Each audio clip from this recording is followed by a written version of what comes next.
What's up, gang? It's your boy Junior Barco. Welcome back to the Boys Are In podcast, where the vibes are always high and the takes are always questionable. Today, we're talking with our good friend that played basketball at a D1 and international level. And trust me, you won't want to miss this as we dive into his personal life, basketball career journey, and also what it takes to play at a high level. Before we get started, I'd like to introduce my co host. This first one right here. He's always in there like swimwear, tight fit, no quit, and making waves wherever he goes. Whether he's dropping clutch takes, wild stories, or just keeping the energy sky high, this man is a certified vibe.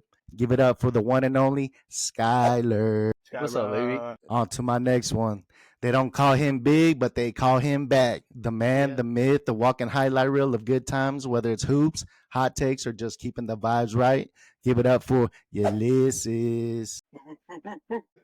The next one, he's the undefeated champ of the late night snack run, the legend. They call him the torta pounder. And if you're not careful, he might just be Mr. Steal Your Girl. Give it up for Elian. Let's go. All right, boys, on to my special guest now.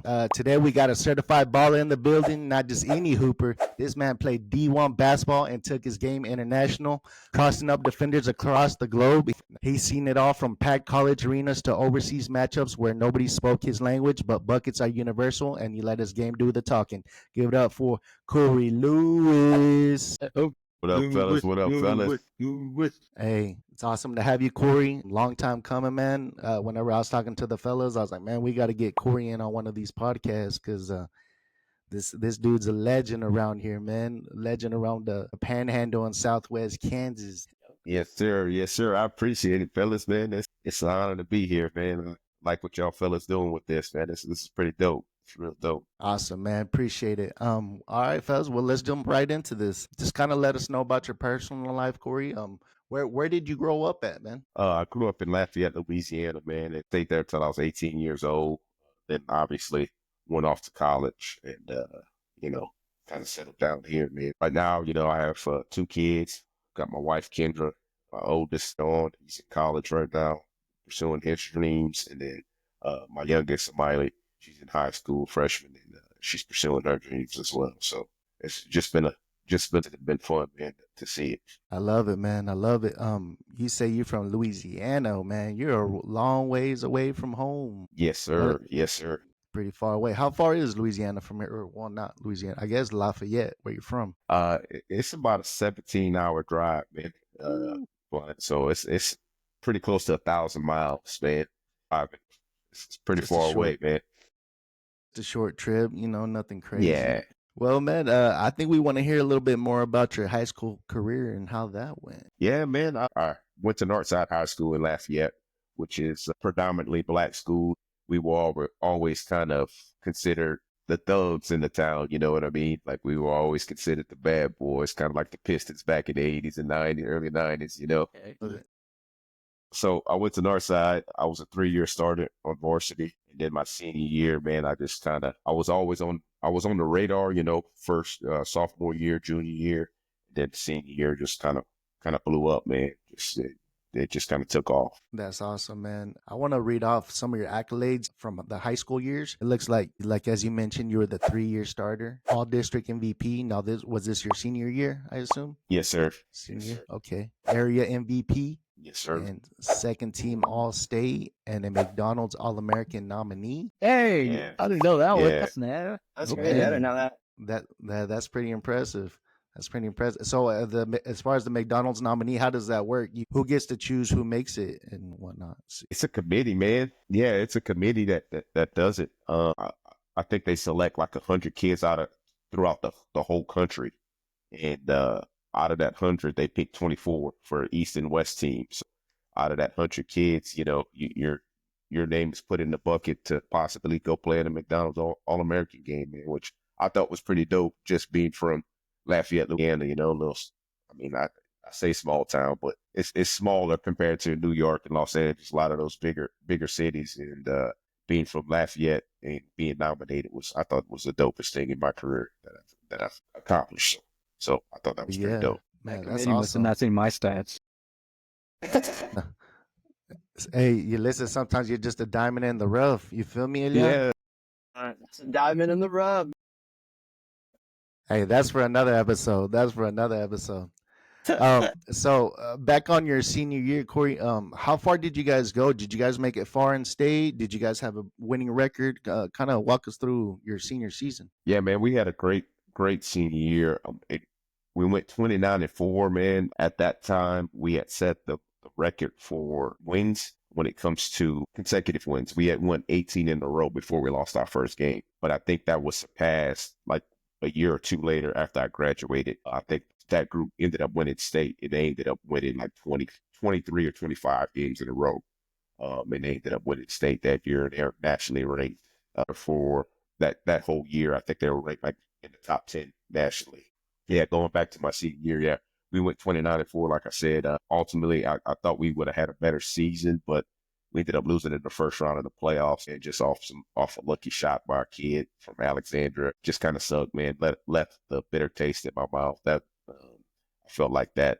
You put all that work and time into your craft, and to see that happen, man, it was just kind of heartbreaking for me. And that would be a heartbreaker losing like that. Were you guys expected to go far into the playoffs? I assume just because your record. Correct. Yeah, man. We were number two in our district, and then we were ranked number one for majority of the season, man, in the state in 4A basketball, and everybody expected us to be at least get to the tournament. You know what I mean? At least get to the state tournament. Maybe not win it, but at least get there. And to lose in the first round, I think not only myself but everybody in the area was kind of disappointed, to see that. Man, that's a tough pill to swallow, in my opinion, Yeah. especially when you're projected to go that far and then you just lose that first round. Man, that's tough.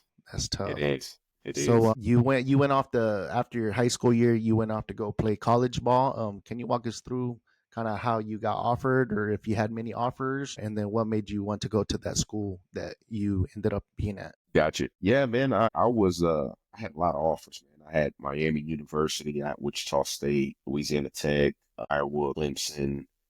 Trying to think who else. And I had quite a bit of offers, and probably about right after Christmas, a lot of the schools, Division One schools, found out that I wasn't a qualifier because of my grades. So a lot of them backed out, and so I ended up going to Dodge City. What happened was Colorado State came to one of our practices my senior year, and I had a really good practice that day, and the coach really liked me. Well, he was really good friends with our head coach, my high school head coach, and so he heard that I wasn't going to qualify, so he kind of stashed me away. Basically, he was like, "Yeah, man, I heard you're not going to qualify, but I know this guy in Dodge City. He's a good friend of mine. He's looking for a point guard. He'd be a perfect fit for it." So I go out, take a visit. I went to Dodge City on a visit, community college, and then I went to Blinn Community College, which is kind of right outside of Houston, Texas, maybe about 45 minutes or so. And I really didn't like Blinn. They had like 70 kids, man. It felt like on that team, on the roster. And I was like, nah, man, this is not for me. So, and then I ended up going to Dodge on a visit. I ended up liking it, going there.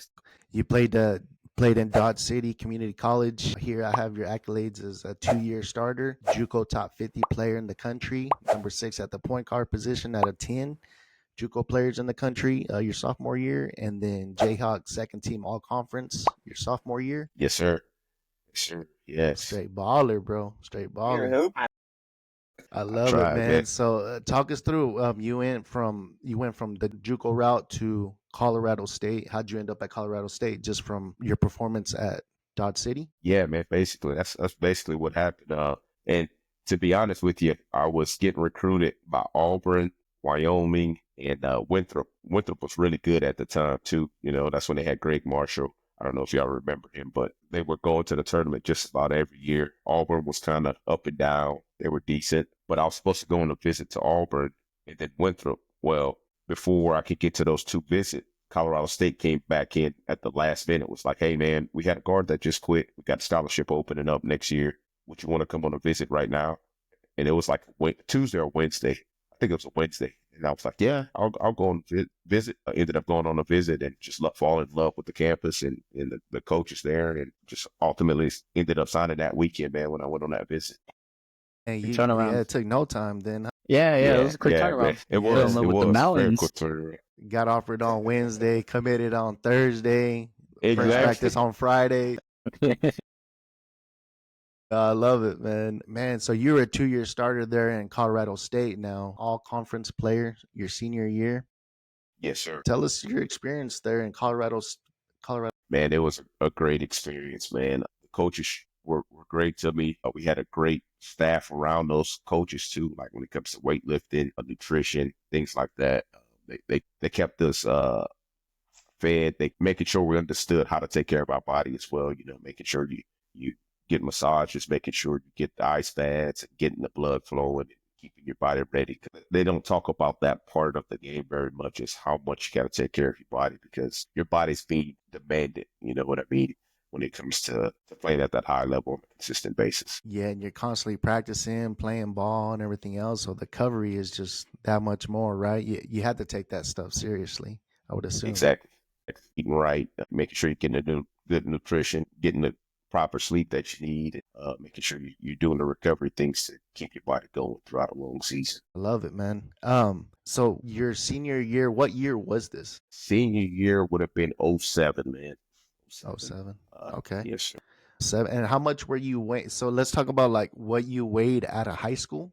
How much were you weighing out of high school and then going into JUCO college? So coming out of high school, I was a buck 37. No, 37.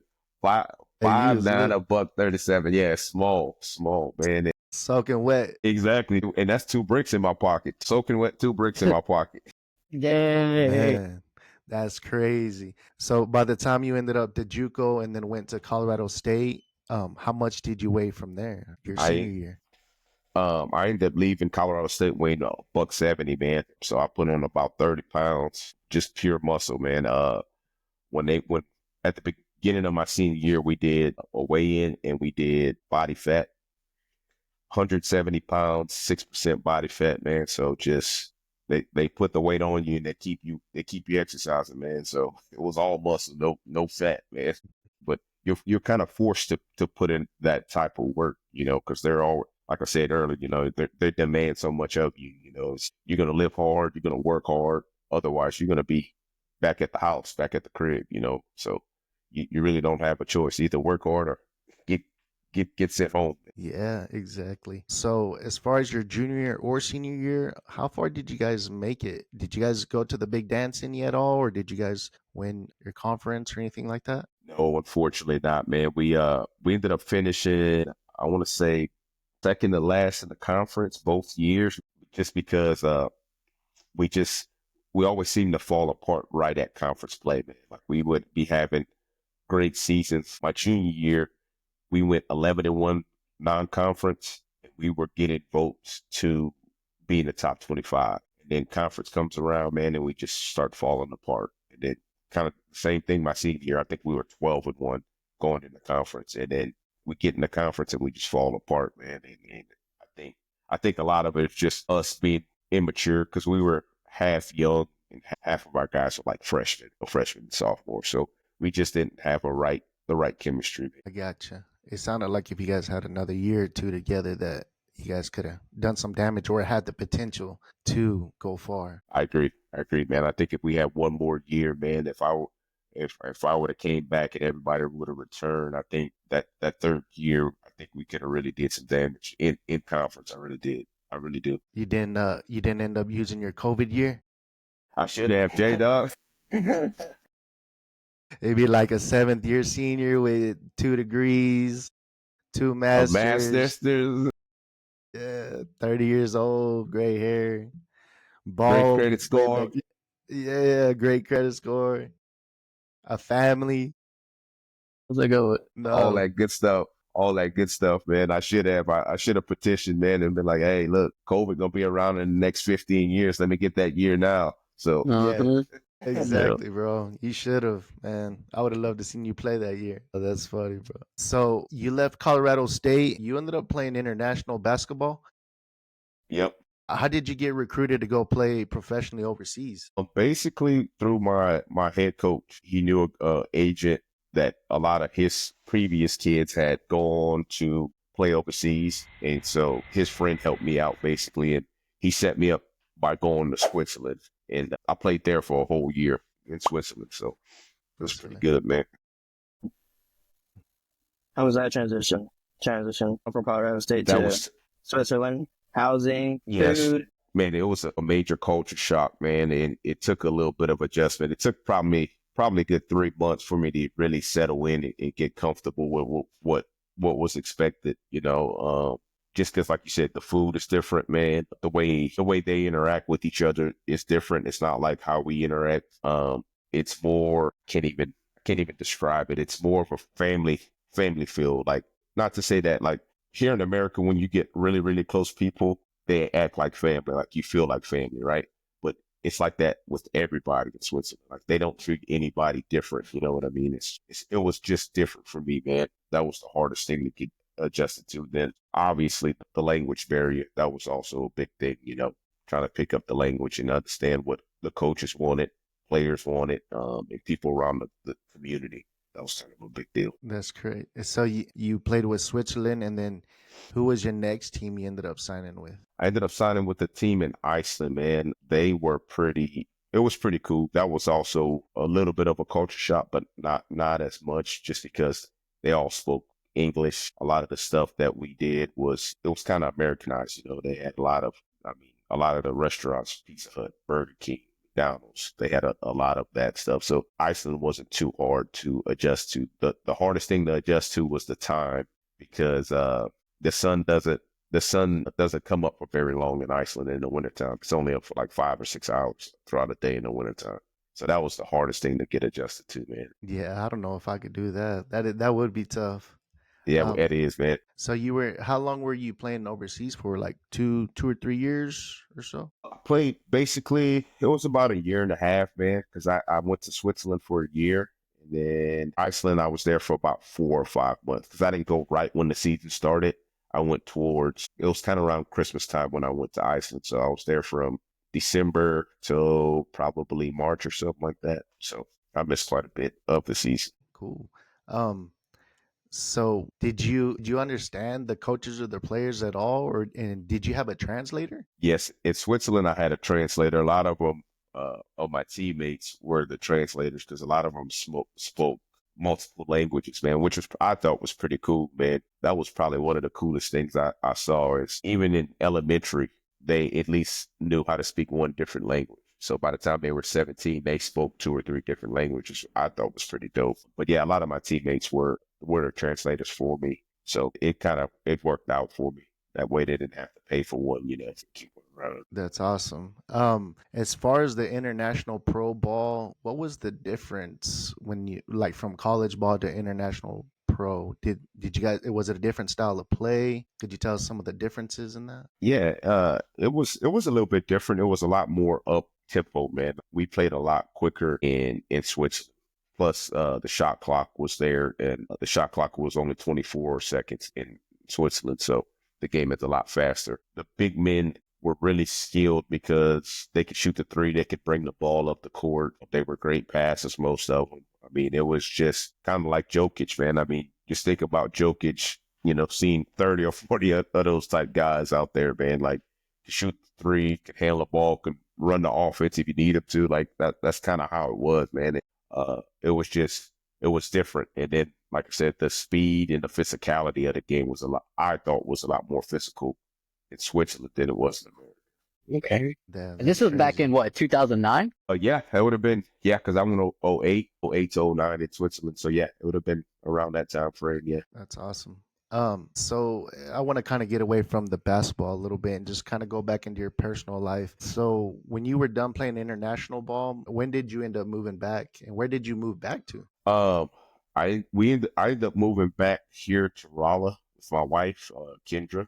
And then, because by that time we already had our son, Deshaun.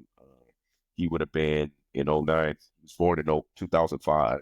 So he would have been close to 4 years old whenever I got done, or whenever I moved back. So were you in Dodge City when you guys had your firstborn Deshaun, or were you already in Colorado State at that time?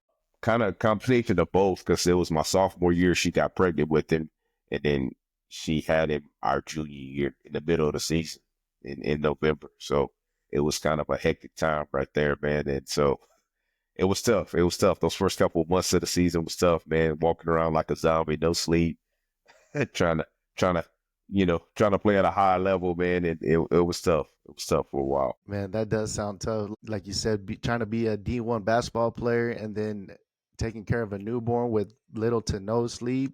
I don't know how you did that, man. That's Yeah, crazy. it was tough, Jay. I ain't gonna lie. So you guys had a kid pretty early on in your career during college. Yeah, man. I just gotta say, bro. I'm just gonna go ahead and say it, bro. Kendra trapped you, bro. Kendra trapped you. Like you could have went on and played pro ball and all these things, bro. And she see the writing on the wall, and she was like, "No, sir, he's Yeah, I'm getting mine." Yeah. it. Yeah, He's all mine. that's crazy, bro. No, I just kid, man. Yeah, Corey and Kendra, they're good family friends of mine, so we like to give each other crap. So, y'all people hell yeah. listening, don't take it to heart. We're good Yeah, it's all friends. fun and games. All fun and games. Yeah, no, I love it, man. So, like you mentioned earlier, you're married now to your wife Kendra. You have a couple kids. You have a Miley, and you have Deshaun. Deshaun being your oldest son. So, what does Corey Lewis like to do as a hobby? Man, I really like watching my kids, man. I love watching my kids on the court now, man. Then I also love playing golf, man. I'm starting to get into it, man. I'm not very good at it right now, but I enjoy it, man. Like it's relaxing. It's easy on the body too. It's not like basketball, football, or softball, anything like that, man. All the running and jumping. You can get up the next morning and I mean, your hands may be a little bit sore depending on how many holes you play, but other than that, that's about it. I love it, man. I love it. What is Corey Lewis up to life after basketball? That's a good Man, question. it's been fun, man. It took me a while to kind of figure it out, man, because when I stopped, I really didn't know what to do, because when you first stop, you don't know. That's all you know is ball. So trying to figure it out is the hardest thing. And then kind of got into some coaching here in Rolla at the high school. I did that for a couple of years, and at also the middle school level. I did that for a couple of years, and then now just doing a lot of training, and then also doing traveling ball, coaching for traveling ball. I got to, it's been a blessing being able to coach. I got to coach Deshaun for about 6 or 7 years, with travel ball. So something we both enjoy. And then now I'm getting the pleasure to do with the Miley. So it's been, it's been fun, man. I'm enjoying it. That's awesome, man. You mentioned you're doing your training, right? You train kids, the youth on the side, young athletes. Yes, sir.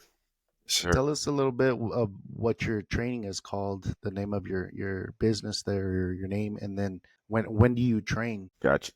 Yeah, my business is called Next Generation Training, man. I've been doing it since probably around 2012. So I've been doing it for a while, and I train on Sundays with the kids. Sometimes I put in maybe one day in the week, depending on the time of the year. Like in the summer, I'll put Sundays and then probably a Thursday or Wednesday, depending on people's schedule. It seems to work out, but like I said, yeah, I've been doing it for 12 years now almost, or 13 years now almost, and I've enjoyed every minute of it, man. People keep asking me, are you eventually going to get out of it? I think so eventually, man, but I don't, just not right now. I enjoy it, man. It's kind of a breath of fresh air, sitting behind a computer desk all day and then being able to go do that on the weekends. It's refreshing to me, getting a Hey, different look Junior out of just life. pulled a Kendra and trapped you. We forgot to tell you we charge for advertising. Yeah, it's a trap, bro. Hey, I'll give you the address where you can send the payment to. You feel me? All right, I got you, Doug. Be on the lookout for it. Yeah, next generation training. You train in Hugoton, right? On Correct. Sundays. Yeah, he's one that I definitely recommend. I've gave a lot of recommendations out. Some coworkers have some kids. They like to get that one-on-one training, and everybody I talked to, they said that Corey Lewis does a great job and that he's helped their game tremendously as far as like their skills one-on-one, off the dribble, and then just building the confidence in these kids too, because that's something that's huge as a young athlete. It's just building that confidence in the kid that he can do something, he can play at a high level, and I feel like Corey Lewis does a great job of that. I appreciate that, Jay, man. Yeah, that's one of the reasons why I do it, man, just to give back and give kids that opportunity that I never really had, because a lot of the things I did was out on my own, just going around and playing pickup with older kids and, getting beat up a little bit and getting dominated a little bit. I wish I would have had this when I was growing up, somebody able to give me, pointers of the game, like you said, just to give me more confidence at an earlier age. Yeah. All right. So now on to some juicy questions, man, that I feel like everybody out there wants to know. All right, Corey. All right. What's one thing about playing D1 basketball that nobody talks about? Oh man, that's a good question. It's a really good question. I would probably say just the on and off the court, how you have to be perfect all the time, man. Like they don't really talk about how how hard it is and how kind of jokingly, I know how you said like Kendra trap me and stuff like that, but how people are always out to trap you. You know what I mean? Like, you know, On like and off that's the what court, yeah, on and exactly, man. Like it sounds crazy, dog, but it's the truth. Like it's you got to be perfect and you got to be on your P's and Q's when it comes to that, man. And I don't think they talk about that enough. How hard it is to have good people in your corner. yeah. So, did you ever have a welcome to college basketball moment? Did somebody dunk on you? Did a coach rip into you? Like, did you ever have one of those moments? Man, let me think about that one. That's another good one, Jay. I don't. Oh, yeah, my probably welcome to college moment would probably be at Colorado State, man, my junior year, my first year there. We played pickup in the summertime. And man, I thought I was on top of the world, like you think you're the best, like I said, kind of put out some of those accolades and stuff like that I had. And I thought I was one of the best. I get there, there's these little high school guards that's just giving me the business, man. I'm like, nah, this can't be right, man. This can't be right. And then I remember one day after practice or after pickup, one of our big men was like, man, I know that new guard that we got, Cory, man, he sucked, man. And then I was just like, man, damn, I must be stinking it up out here, man. And then after that day, I was like, you know what?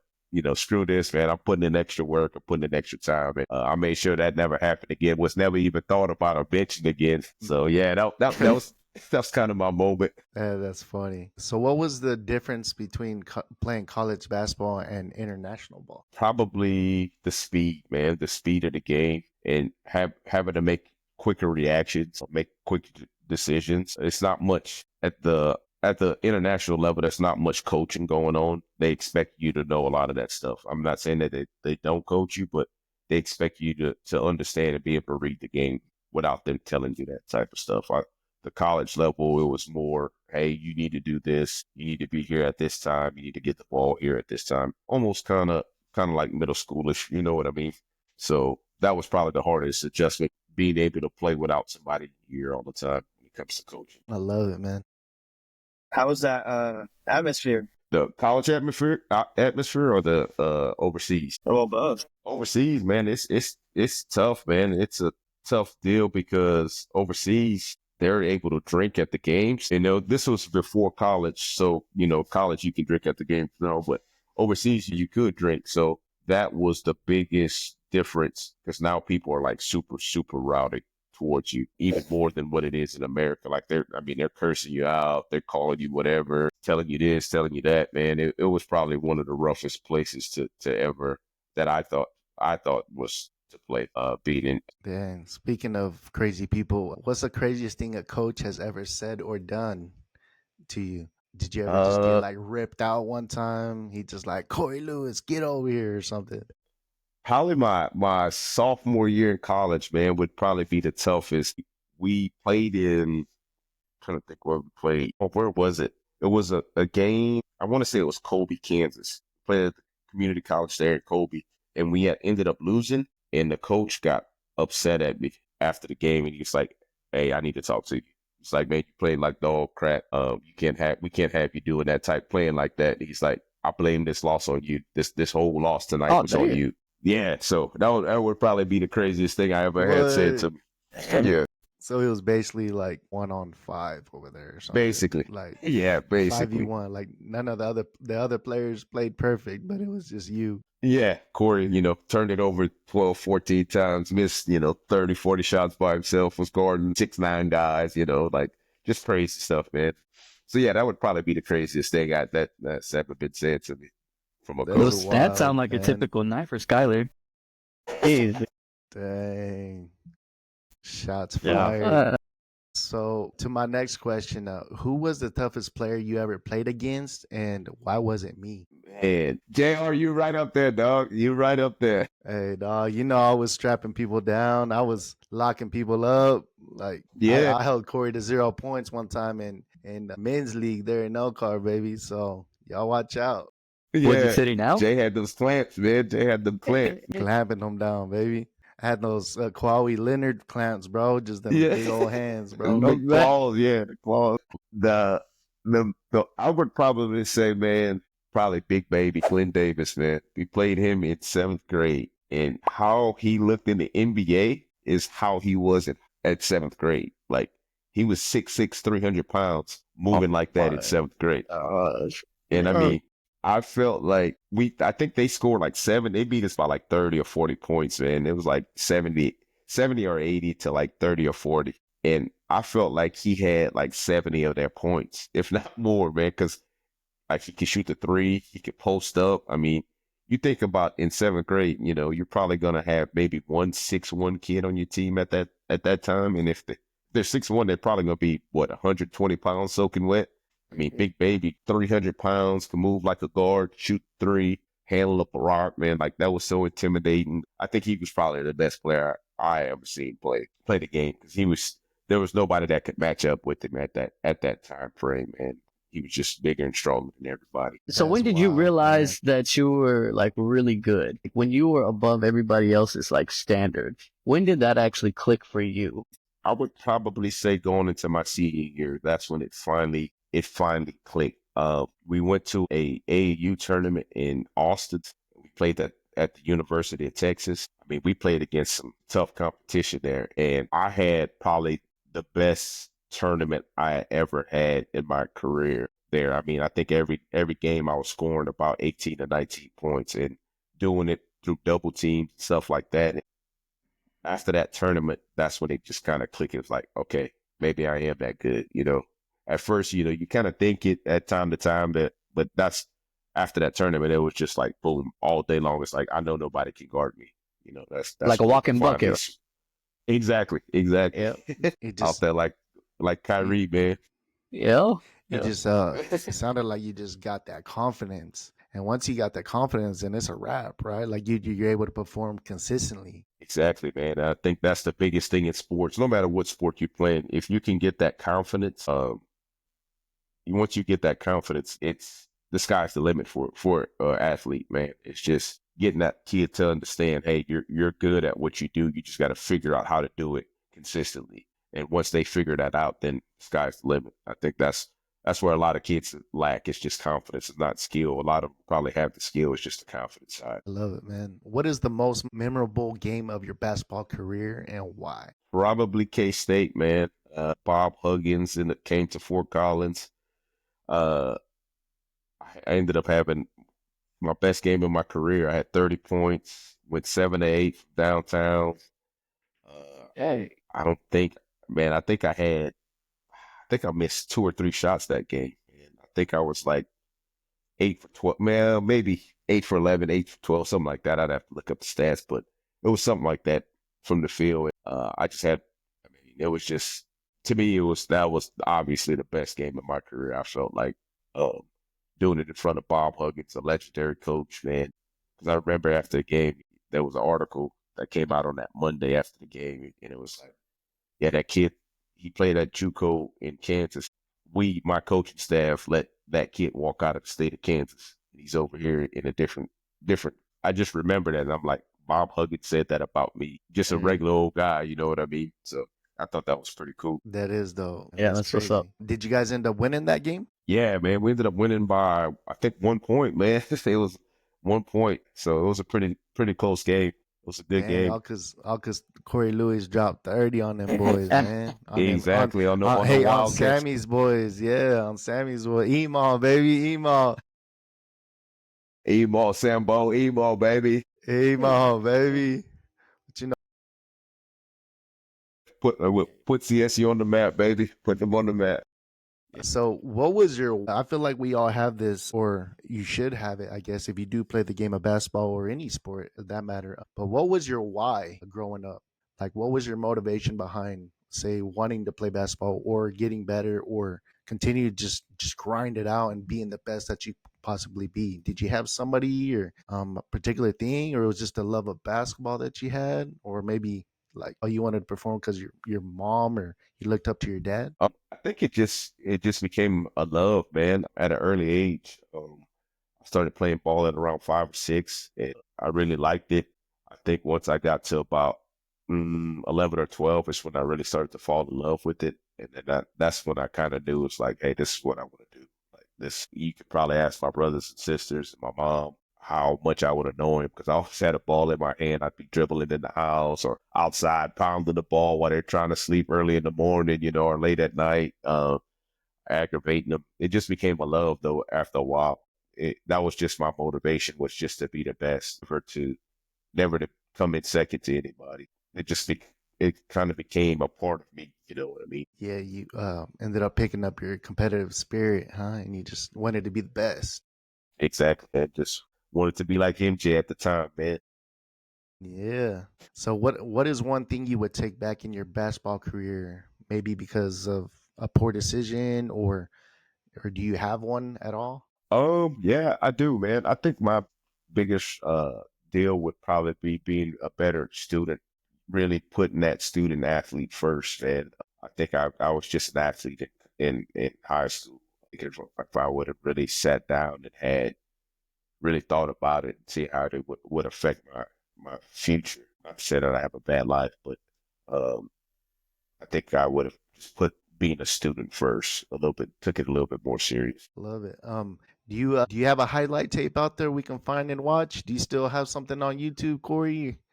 Maybe we Yeah, can man. put it in the link in the bio, or we can put it down in the comment section. Yeah, I think there's still something on YouTube, man. Yeah. I mean, I think if you probably searched up Cory Lewis or Cory Lewis, Colorado State, something like that, I'm sure it may pop up, man. It's been a while since I even looked at it, man. Be honest Yeah. with you. Yeah, we'll have to check it So out for sure. I've yeah, looked, I've seen it before, and it's been a while, but I do remember watching the YouTube video. So I have to check it out yes, again to yeah. see that young Corey Lou just balling it up. Yeah. 30, 40 pounds lighter, man. Can move like a feather now. I got about 40 pounds on me and I move like a fat man. So All right, man. Happens to the best of us, bro.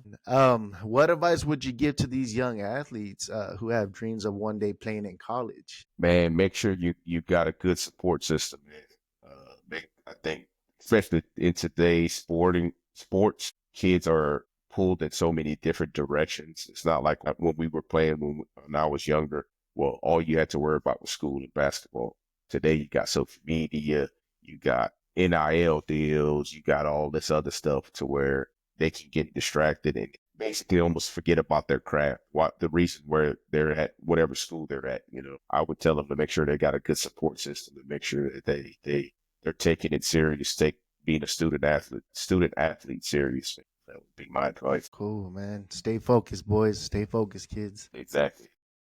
I want to talk about a personal memory that I had of Corey. And I think it was when you very first came back from playing overseas and we were playing men's league basketball. I don't know if you remember this, Corey, and you were playing with Rolla, and we had a Guyman slash Elkhart team, and we were the ones that were kind of like beating everybody. But anyways, in this particular league, this was in Rolla, and we were playing against you guys. Well, we were playing, and Cory Lewis, he went down the middle, and Joey was right there, and Corey just jumped over and teabagged him and like laid that ball up just right there by the rim. He didn't dunk it, but he laid it up. He was up there.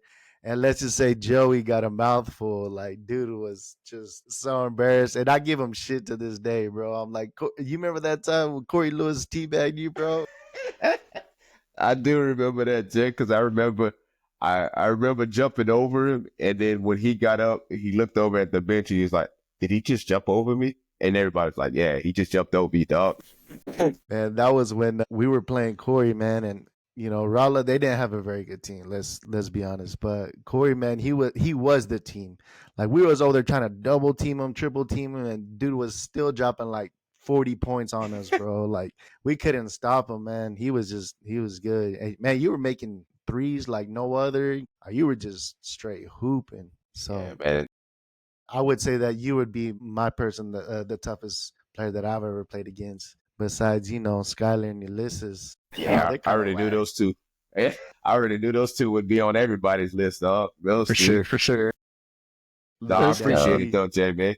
I No, appreciate that. man, it was, and after that, we played a couple. I think he played like a couple more seasons with Rala, and then after that, since it was just you, we were beating you guys, and we ended up telling Corey like, "Hey, Corey, if you can't beat us, join us, baby." Yeah, And he ended up jumping ship, and the rest is history. Your boys exactly, were man. basketball league champs in Southwest Kansas, Oklahoma Panhandle, Liberal, everywhere, bro. But yeah, We got the all over, accolades. I would say dog. that's got to be one of your proudest achievements, right? Is us winning league basketball, right? Of course, man. Getting the shirts every year, dog. That's what we play for. For the Yeah. t-shirts, baby. It's like, hey, it just came to the point where like they were asking us at the beginning of the season, like, hey, what color t-shirt do y'all want? And what's y'all Yeah. size? Because they were like, these dudes are gonna wreck shop. Yeah, they coming in here. They gonna dominate. Let's just get the t-shirt, the sizes out of the way now before we even go for any further.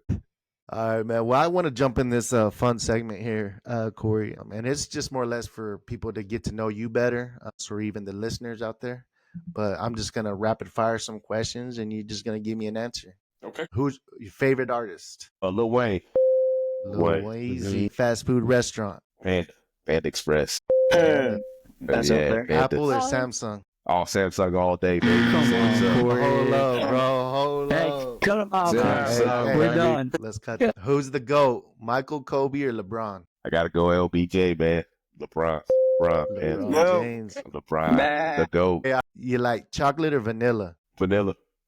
What's your favorite type of food? Mexican, Asian, Italian, Cajun? Man, Italian is my favorite. Yeah. Not even Cajun, Yeah. being from Louisiana? That's what It's probably a second close. It's Close close second. second. I mean, yeah, close second, man. Who's third, bro? Who's third? Mexican or Asian? Probably Asian, Jay. I probably have to go Asian, Bro, dog. nah, bro, we ain't boys no more, bro. You got 4 other Mexicans in here, bro. Nah, bro. There was a wrong answer there, bro, and you just said the wrong answer. Hey, this whole podcast, this whole interview is deleted. Deleted, bro. It's archived in the files, bro. It ain't getting put out. Do you like your wings bone in or bone out? All bone in, man. That's crazy. That's crazy talk. Bone out, man. Nobody should eat wings like that. That's like eating Yeah, chicken for real. nuggets. You might as well eat Exactly, chicken bro. nuggets. That's what I've been telling people. It's just eating chicken nuggets with a little bit of sauce on there. That's why. Exactly. Yeah. Or drumsticks. Yeah. What's that? Or drumsticks. Probably drumsticks. I gotta go. I need a little bit of. Yeah, I need a little something on the bone. Something on the bone. What about saucy or dry? Saucy. It's got to be saucy, Yeah, man. yeah. Corey knows. Corey knows. Yeah. Team Kendrick or Team Drake? Team Drake. Team Drake all the way. Yes, sir. OVO, baby. I just want to let you know that boy Skyler. I want to call him out. He picked Team Kendrick the other day when we had that little controversy. Yeah. Sky. Hey, we're actually kicking him off the pod, and we're looking for a time. I got you. All right, dog. Once y'all kick him off, just let me know. I'm there. Man, that's all the rapid fire questions that I had for you. Do you guys have any questions for him before we take off, guys? Not so much of a question, man, but I just want to let you know just a little piece, man. I've probably known you the least out of all these three. And you mentioned something within this interview that normally people don't see, right? You go, you play ball, you're a hometown hero, and then you have this afterlife, like, what do I do? Well, I've seen you as a father figure, and that's a real thing, man. And I've like over the times that I've seen you, man, I've like looked up to you in that sense of, man, I want to be like him because he supports for his family and the things that you do within your community. And so I just want to give you your flowers, man, just because, I aspire to be like you one day. And that's just being, just a man and living up to like your word. And so it's a real thing, man. And I feel like we've built this relationship over the past like 3 years, man. And like I said, I just want to give it up to you, man. And, congratulations on just a full life as of right now, man. I appreciate that. It's not an easy thing, man. You hear about a lot of guys that, they procreate and they're not in their kids' lives for whatever reason. I'm not going to speak on those situations, but that was something that was big for me because I lost my father at an early age. He passed away of cancer when I was 9. At an early age, I vowed that I'd be there for my kids, unless God, was ready to call me and take me for whatever reason. As long as I'm willing and God's willing, I'm going to be here and I'm going to support my kids and my family no matter what, man. But I appreciate that, Scott, man. Yeah, do yeah, that. most def. Yeah, and that was probably another reason why I wanted to bring Cory on, is because man, he's just a humble dude, man. Like if not a lot of people know that he was an ex D1 athlete and an international pro and this and that. So when I tell people, they're like, "What? Our own Cory Lewis? Like Cory Lewis from the where?" I'm like, "Yeah, man." He's like, "There's no way." I was like, "Yeah." He's like, it was one of the coworkers. He was just like, "Man, I was just with him in Vegas, and he never mentioned anything about that." I was like, Mhm. "Man, he's just that humble. He's just a great dude, man. He's my guy." So I Yeah, got appreciate much it. love to Appreciate it. Cory, and I was like, yeah, man, like if that was me, bro, I'd be bragging all the time. I'd be like, hey, bro, I play for Colorado State. No, Yeah.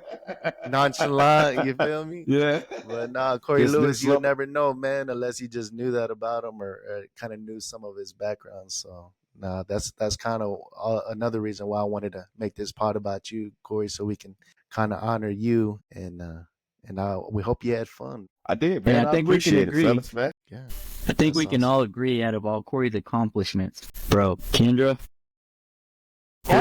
man, we admire you because man, she got lost. Nah, we're playing Kendra. We love you. We love you, Kendra.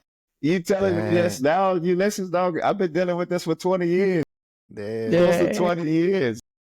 That Yeah, girl We're just playing Kendra, man, Kendra. I catching still want my strays out gumbo. here on the pod. Yeah. Kendra catching strays on the pod, baby. It That's wouldn't be a crazy. day if she didn't catch at least Right. one. Yep. Well, this concludes this episode, fellas. Cory, it was an honor having you, man, on the pod. Like I said, we hope you had fun reminiscing about the glory days. Yeah, man, I did, man. It was fun, man. It feel like those lower days was 50 years ago now, man. But I appreciate it, fellas. And I really enjoyed it, man. And I think what y'all doing is dope, man. Continue to do what y'all doing, man. Appreciate you, man. Thanks for the encouragement. Speaking of that, I'd like to thank our listeners. And if you haven't yet, if you found something valuable in this episode, go ahead and check us out on YouTube, Instagram, TikTok, and Spotify. I also want to encourage our listeners to DM us or comment on maybe some ideas of what you guys want to hear on our next episode. We'd love to hear your feedback, whether it's good or bad. Remember, guys, stay cool, stay confident, because boys are in, baby. Till next time, peace.